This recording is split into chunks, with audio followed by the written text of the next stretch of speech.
Put your hands together for Cam Mesinger. Make some noise for Cam Mesinger coming to the stage. There we go. My name is Cam Mesinger. I'm 19 years old, but depending on the lighting, I'm either a 38-year-old woman or an 11-year-old boy, so it's going well. I think it's really important to be realistic about what you look like. For example, I think, or I know, that I look gay not because I look like I like women. I think it's because I look like I would laugh if I saw a penis. Which is fine.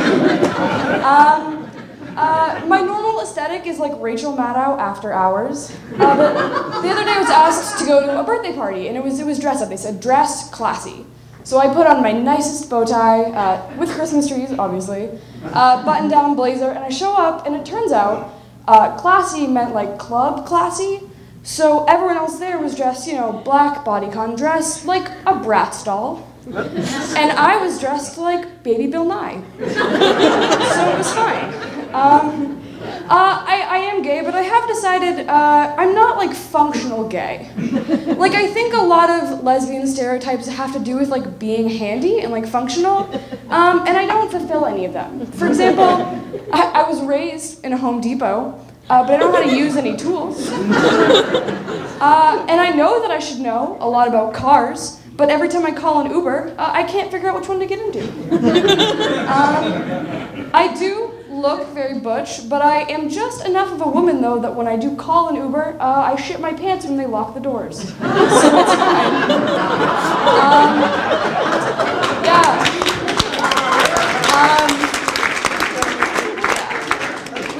We just had the holidays, and I spent some time with family, and whenever my family convened together, I would always wonder as a kid like who the gay cousin was, and we never had one, and I realized this year it's because I was the gay cousin.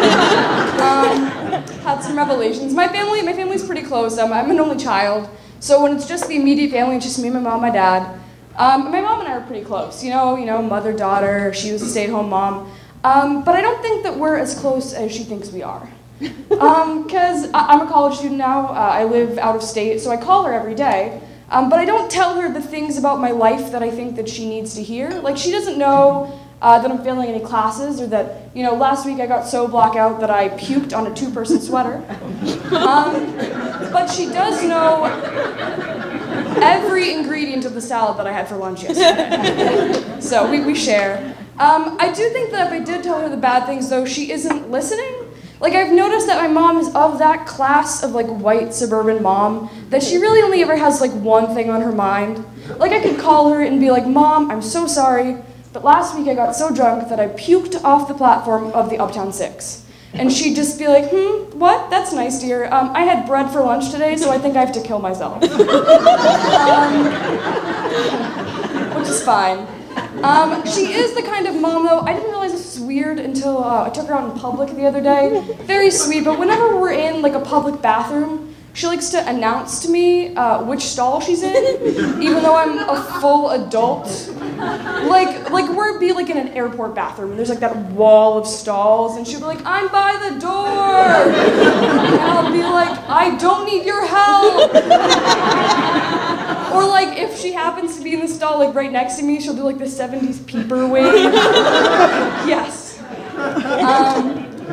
Yeah, my family raised me in a small suburban Massachusetts town, but I did recently realize I was doing some thinking, and a lot of the things that they taught me when I went to public elementary school, for the most part, they still function in my life. Like, I know everyone complains, but I still use math. And I can still read, which is a plus. But the one thing that was consistent through like all grade levels that I still never learned, or used, I should say, is stop, drop, and roll. Did you guys think about that? Like, have you ever stopped, dropped, or rolled? No. It's frankly upsetting. I was hanging out with a lot of family members, and I realized I feel really blessed, because we, as a family, do not partake in like the one thing that I think ruins people. Like, we have a lot of old people in my family, but no one has transitions lenses. which I feel like really makes or breaks a relationship. Like if I walked into like a coffee date with a friend and they just had like that like half tinted like gray like gaze, like Stevie Wonder, just like are they looking at me, like were they outside, I'd like leave. Like I think in terms of like fashion faux pas, it goes like from like okay to like worst. It's like a full juicy tracksuit, just half a juicy tracksuit, those Converse that like lace all the way up, a Twinks for Trump shirt, just a regular MAGA hat, and then fucking transitions lenses. They make me so upset. I can't tell you how upset they make me. I'll leave you guys with this. So I had a girl back to my dorm room a couple of weeks ago. Exciting.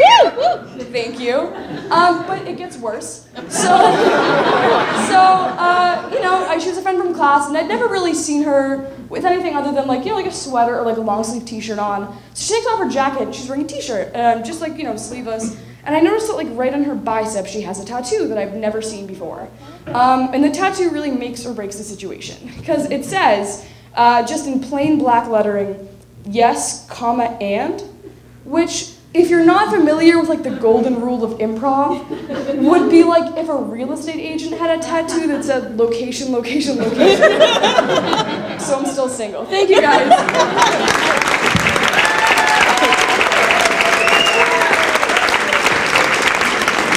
Cam Mesinger, ladies and gentlemen. Hilarious.